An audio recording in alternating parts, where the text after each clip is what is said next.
Anak itu berlutut di ruangan guru, melihat kepala sekolah makan daging dan ikan. Ia menelan ludah, sepotong makanan jatuh ke lantai. Ia memungutnya dan memakannya. Guru melihat hal itu dan berkata untuk tidak datang ke sekolah lagi. Kakeknya lalu membawanya untuk memohon pada kepala sekolah. Melihat pakaian kakeknya yang usang, kepala sekolah bersikap tidak hormat. Suatu hari ibunya tiba-tiba pulang. Kakeknya mengabaikannya dan anak itu hampir tak mengenalinya. Ibunya memang tidak pernah kembali sejak ayahnya meninggal. Kali ini sang ibu membelikan tas sekolah baru untuknya, lalu meninggalkan sejumlah uang dan cepat-cepat pergi. Anak itu membawa uang itu ke sekolah. Dalam perjalanan ia melihat seorang anak cacat berjalan perlahan. Ia berhenti dan menggendong anak itu sampai ke sekolah. Karena itu ia terlambat. Guru menghukumnya dengan menyuruhnya membersihkan toilet. Saat ia mengambil air, ia tidak menyadari kepala sekolah masuk. Ia tanpa sengaja menyiram kepala sekolah dengan seember air. Akhirnya ia dihukum membersihkan toilet sebulan penuh. Malam itu anak itu mendengar kakeknya mengerang. Ia berlari keluar dan melihat kakeknya sudah tergeletak. Penyakit kakeknya kambuh.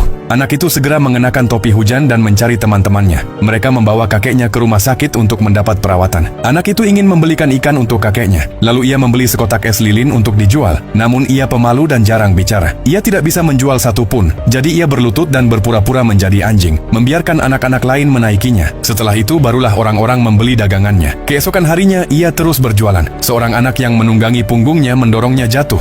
Seorang wanita mengusir anak nakal itu. Melihat hidung anak itu berdarah, wanita itu merasa iba dan menegur anak-anak dengan keras. Meski begitu, anak kecil itu tetap ingin menjual es lilin. Ia hanya butuh 2 yuan lagi untuk membeli ikan besar. Tapi saat melewati rumah wanita itu, ia tertarik melihat sebuah pesta pernikahan di dalam. Ia meninggalkan es lilinnya di bangku. Saat mengintip lewat jendela, anak-anak nakal mencuri semua es lilinnya. Ketika ia mencarinya, anak-anak nakal itu sudah melahap es lilin di gang sambil menertawakannya. Anak kecil itu kemudian pergi membeli ikan dengan semua uangnya. Ia memilih yang paling besar, namun penjual meminta 4 yuan. Uangnya hanya 1,5 yuan. Akhirnya penjual memberinya 2 ikan kecil. Ia membuat sup ikan, lalu segera menemui kakeknya. Kakeknya sangat terharu saat melihatnya. Ia mencicipi sup itu, tersenyum dan mengangguk. Jadi, jika kamu bertemu anak ini, maukah kamu menolongnya? Tulis di komentar.